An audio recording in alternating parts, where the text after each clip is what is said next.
So here I've displayed some National Wetlands Inventory data we have you work with and symbolized it by wetlands type.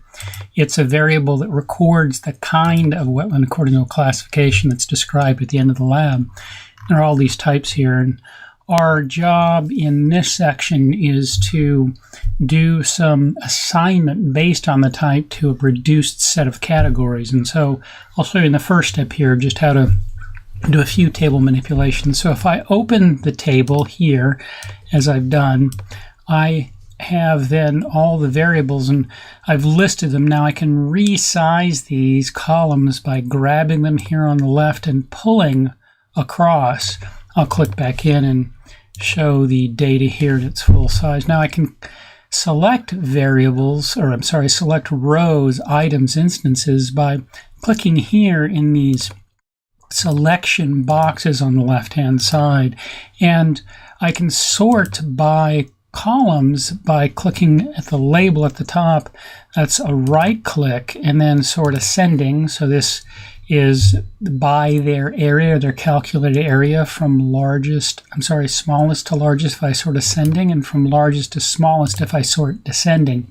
And you can see when I click on a click on a row, the associated polygon becomes displayed in the selection color. So if the row is selected and you see then the associated feature in the layer is selected, I can clear selected features by left clicking here on this little clear selection icon up in the feature layer group.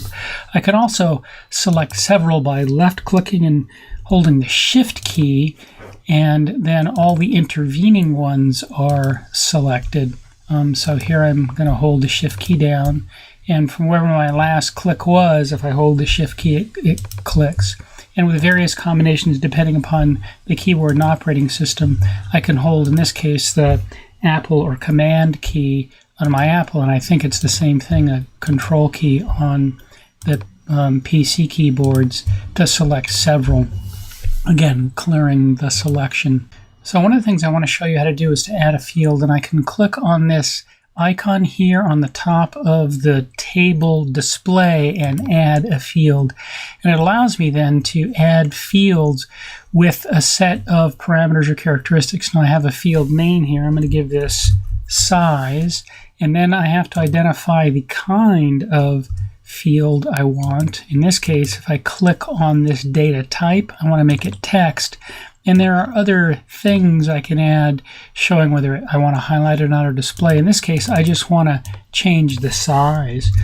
Now I have to remember to save the fields once I'm done. So here I've entered a new field that's a numeric that's 10 long and it's set to be visible. And so I have to make sure that I click on this save icon up at the top in the field group.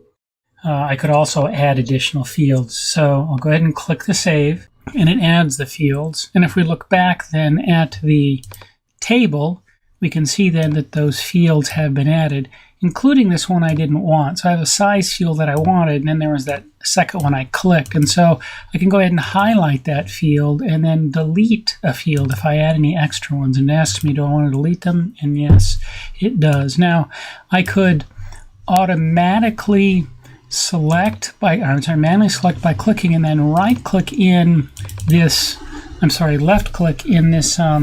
size field and a category here, so I can name it as I would like. I can manually edit each of these if I want. And we'll show you then how to do select and edit later on in another video.